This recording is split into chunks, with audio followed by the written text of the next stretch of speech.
കച്ചവടം പൊടിപൊടിക്കുന്ന കോഴിക്കോട് മിഠായി തെരുവ്. ഇന്നലെ വൈകിട്ട് പക്ഷേ തെരുവിൻ്റെ സ്വഭാവം മാറി. ആയിരങ്ങൾ പങ്കെടുത്ത തുറന്ന ഇഫ്താർ.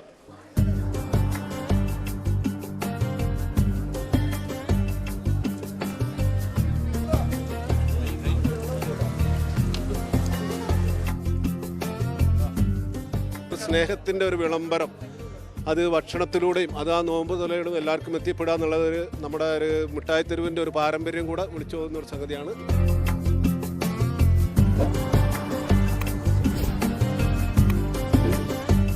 വ്യാപാരികളുണ്ട്, തെരുവച്ചവടക്കാരുണ്ട്, വോട്ടർമാരുണ്ട്. ഇവിടെ അന്നന്ന് മിഠായി തെരുവ് ഉപജീവനമാർഗം സ്വീകരിക്കാൻ പുറത്തുനിന്ന് വന്നു പോകുന്ന ഒരുപാടുണ്ട് ആളുകളുണ്ട്. ഷോപ്പിലെ സ്റ്റാഫുകൾ എല്ലാവരും ചേർന്നിട്ട് ജാതി മതം അന്യേ സമൂഹമായിട്ടുള്ളൊരു സമൂഹ നോമ്പാറാണ് ഇവിടെ നടക്കുന്നത്. കഴിഞ്ഞ 3 വർഷമായി ഇവിടെ റംസാനിൽ ഒരു ദിനം സമൂഹ നോമ്പുതുറ സംഘടിപ്പിക്കുന്നു. ഇഫ്താർ ഇത്തവണ ലഹരിക്കെതിരെയെന്ന് വ്യാപാരികൾ. ജാതി മതഭേദമന്യേ മതസൗഹാർദ്ദത്തിൻ്റെ പേരിലുള്ള ഒരു കൂട്ടായ്മയിലൂടെ ഒരുക്കുന്ന ഈ നോമ്പുതുറയിലേക്ക് നല്ലൊരു സന്ദേശം. മയക്കുമരുന്നിനെതിരായിട്ട് തന്നെയാണ് സംഘടിക്കേണ്ടത്. അതാണ് ഇപ്രാവശ്യം നോമ്പുകാലത്ത് എനിക്ക് പറയാനുള്ള ഒരു സന്ദേശം.